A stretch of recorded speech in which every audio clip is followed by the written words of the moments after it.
Cuarto argumento de la falsa prosperidad. Dicen ellos, el cuarto argumento: Dios desea que seamos ricos porque Cristo nos redimió de la maldición de la pobreza. ¿Qué texto usan ellos?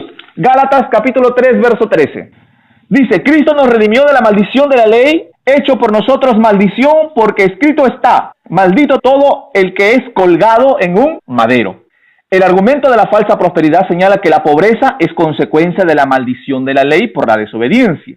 Y que como nosotros ya no estamos en la ley de Moisés, ya que Cristo nos ha redimido de la maldición de la ley, entonces según ellos tampoco podemos estar en pobreza material, sino en riqueza material. Esto lo dice Deuteronomio 28, ¿verdad? Que nos habla de la obediencia. Dice, las consecuencias de la obediencia, ¿qué dice? Las bendiciones. Y bendito serás en tu tierra, bendito, ¿no?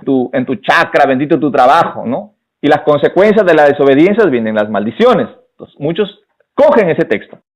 Cuando Pablo le dijo a los Gálatas que Cristo nos redimió de la maldición de la ley, no se estaba refiriendo a que el Señor quitó la pobreza material para enriquecernos, sino que según el contexto de Gálatas, se estaba refiriendo a que seríamos justificados por la fe en Jesucristo nuestro Señor.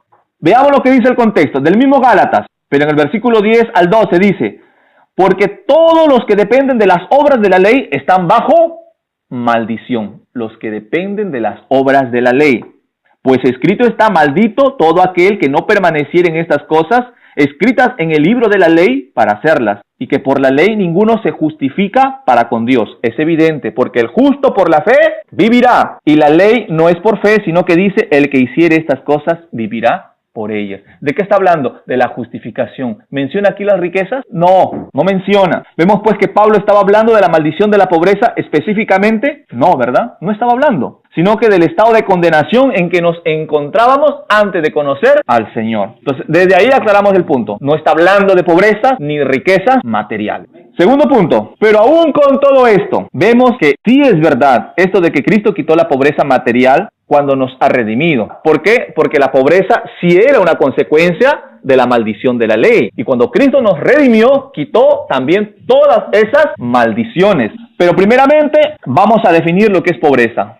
Pobreza es tener menos de lo que uno necesita para hacer la voluntad de Dios para nuestras vidas. Ciertamente que Cristo sí nos redimió de la maldición de la ley. Esa es una verdad absoluta, perfecta y completa. Pero estar redimidos de la maldición de la ley, ¿significa que ahora tenemos derecho a ser enriquecidos materialmente? No significa eso. Una cosa es el hecho de que Dios nos haya redimido de la pobreza y otra que desee enriquecernos. Una cosa es ser pobres y otra muy diferente, ser ricos. Ellos se van de un extremo al otro. Esos son dos extremos que Dios no desea para nosotros, aunque existen casos, claro está, que en la voluntad soberana de Dios Él lo permite, como que algún rico entre al cielo, o que creyentes temerosos de Dios vivan actualmente en pobreza. Pero eso no es una regla general, una regla divina general, sino que son excepciones que Dios da, ¿verdad? De modo que no se puede hacer de eso una doctrina. Dios no tiene intenciones de enriquecernos, pero tampoco desea que vivamos en pobreza, sino que la promesa de Dios, de la boca del mismo Señor Jesucristo, es que el creyente neotestamentario, Dios le pueda suplir todas sus necesidades básicas. Esa es la promesa de Dios para el creyente del Nuevo Testamento, que Él supliría para nuestras necesidades básicas. Debemos hacer una marcada diferencia entre lo que verdaderamente necesitamos y lo que nosotros queremos. Son dos cosas diferentes. Dios no le ha prometido al creyente las riquezas. Él se ha comprometido en darnos lo necesario para vivir. ¿Qué es lo necesario para vivir? Dos cosas elementales en las cuales usted no puede estar, no puede ni salir de su casa. La comida y la vestimenta. Mire que ni la casa está incluida ahí. Es lo elemental para vivir. Si no tienes ropa, no puedes salir, no puedes andar desnudo. Te meten preso. Y si no tienes comida ni bebida, te mueres. Eso es lo que Jesucristo prometió. Mateo 6, 31 al 33 dice: no os afanéis pues diciendo qué comeremos o qué beberemos o qué vestiremos. Recuerden, miren lo que está diciendo esas tres cosas. Porque los gentiles buscan todas estas cosas, pero vuestro Padre Celestial sabe que tenéis necesidad de estas cosas. Mas buscad primeramente el reino de Dios y su justicia, y todas estas cosas os serán añadidas. Amén. Este es otro texto que muchos han sacado de contexto, especialmente los que predican para jóvenes.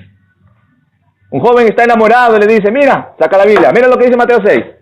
Busca primeramente el reino de Dios y su justicia, y todas estas cosas te serán añadidas. No, en estas cosas no está la mujer, ni el marido, ni el novio, ni la novia. En estas cosas, ¿a qué se refieren estas cosas? De la comida y el vestido. De eso estaba hablando. No saquemos un texto fuera de contexto. No, que también se aplica. No, no se aplica. Puedes aplicar o búscate otro texto que hable de eso. Pero este texto nos habla específicamente de las cosas básicas, elementales que Cristo Jesús nos prometió. Pero, como toda promesa bíblica, la condicionó a la obediencia.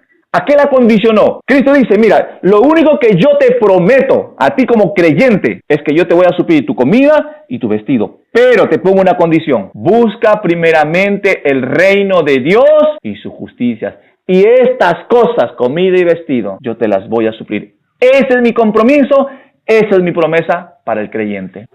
Dios jamás le prometió las riquezas de Israel. Recuerda que las riquezas, ¿a quién Dios les prometió las riquezas? A Israel. Por eso le decía, hermano, judío que abre un negocio que se va arriba y le va bien, prosperan, porque en ellos hay promesa de bendición.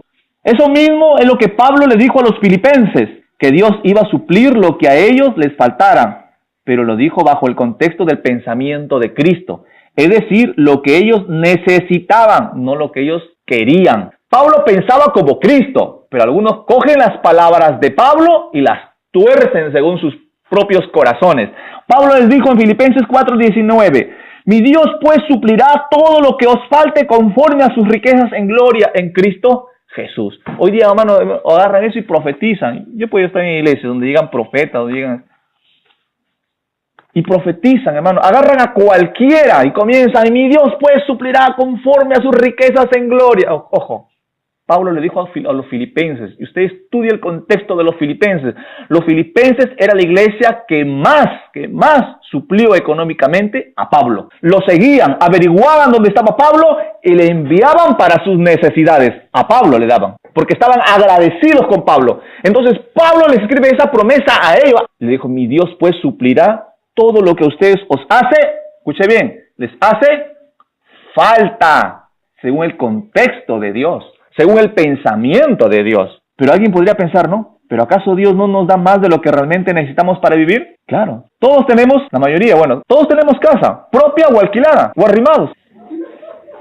Todos tenemos casa. ¿Qué hace la diferencia en un título? Tenemos casa. Un techo, no estamos durmiendo en el parque, no estamos durmiendo bajo un puente como muchas personas lo hacen. ¿Tenemos electrodomésticos o no? Celulares, computadora algunos, muebles. Tenemos más de lo que necesitamos. Esas son las cosas en abundancia de las que el mismo Pablo dijo que Dios nos daría. 1 Timoteo 6:17 dice, a los ricos de este siglo manda que no sean altivos ni pongan la esperanza en las riquezas, las cuales son inciertas, sino en el Dios vivo que nos da todas las cosas en abundancia para que las disfrutemos. Vemos que Pablo no fue un millonario. Así que cuando Pablo decía que Dios nos daba las cosas en abundancia, no lo decía para ser rico, ya que él decía que Dios nos daba a todos esas cosas en abundancia. Incluía a los creyentes y se incluía a él mismo. Pablo murió pobre. Pero entendemos que todas estas cosas abundantes, como le llama Pablo, a lo extra de la comida y el vestido, no es una promesa. Aquí no es que Dios le está prometiendo, no. Es la generosidad de Dios, es el carácter de Dios. Una cosa es que Dios te prometa, otra cosa es que Dios te diga, mira lo que yo voy a hacer. Una cosa es que tu papá te diga, a ver Carlitos, hijo, yo te voy a prometer, cuando te cases te voy a regalar una casa. Dice su mamá, le dice su papá, ¿verdad? ¿Eso qué cosa es? Una promesa, se tiene que cumplir, siempre y cuando te portes bien, lo acondicionas. Si Carlos se porta bien, cuando se casa, ¿qué hace? Va a reclamar su casa. Tiene derecho a reclamar, porque hay una promesa. Pero otra cosa que el papá le diga, Carlos, ¿acaso no siempre yo no te doy, aparte tu comida y tu ropa, no te he comprado un celular, no te he estado ayudando para tus pasajes? ¿Eso es una promesa? No, esa es la generosidad del padre, ¿o no? Es lo mismo, ahora todo lo agarran promesa, todo es promesa. 1 Timoteo 6, del 6 al 8. Pero gran ganancia la piedad acompañada de contentamiento, porque nada hemos traído a este mundo y sin duda nada podremos sacar. Así que teniendo sustento y abrigo, estemos contentos con eso. Pablo confirma las enseñanzas de Cristo, teniendo sustento y abrigo. ¿Qué cosa es sustento y abrigo? Comida y vestido. Teniendo sustento y abrigo, estemos contentos con esto. Pablo nuevamente comienza a repetir la enseñanza de Cristo.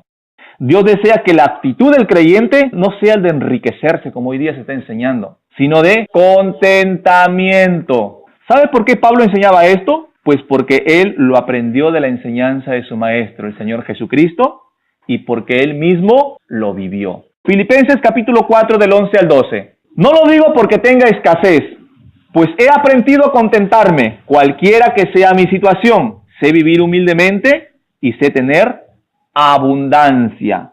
En todo y por todo estoy enseñado, así para estar saciado como para tener hambre. Así para tener abundancia como para padecer necesidad. Ahora puede entender cuál era la abundancia que Pablo tenía. No era que tenía a veces un montón de plata. La abundancia de Pablo en algunas ocasiones no era la abundancia de riquezas, sino que Dios en ocasiones le daba más de la comida y más del vestido que necesitaba. Esa era la abundancia. ¿Por qué? Porque Pablo entendía que Dios le había prometido a él, ¿qué cosa? Comida y vestido. Y el resto para él, ¿qué cosa era? Era la abundancia de Dios. ¿Acaso Dios no nos da en abundancia? Si usted mira y aprende a pensar así, usted va a entender de que tiene demasiadas cosas. ¿Y su corazón qué va a estar? Contento. Cuando usted le pagan lo que usted ha acordado con el jefe, 800, 900 soles al mes es el salario. Usted acordó, usted no puede quejarse. Pero cuando usted va a recoger su salario, ve que tiene en la cuenta 1500. ¡Wow! Dice. El jefe le dice, no, está bien, yo te voy a dar eso. Usted hasta papá le dice al jefe, ¿verdad? Es más, se regresa y le dice, estoy pensando en hacerte padrino de mi hijo. ¿Está más que contento o no? Sí, porque le dieron más de lo que se comprometieron a darle.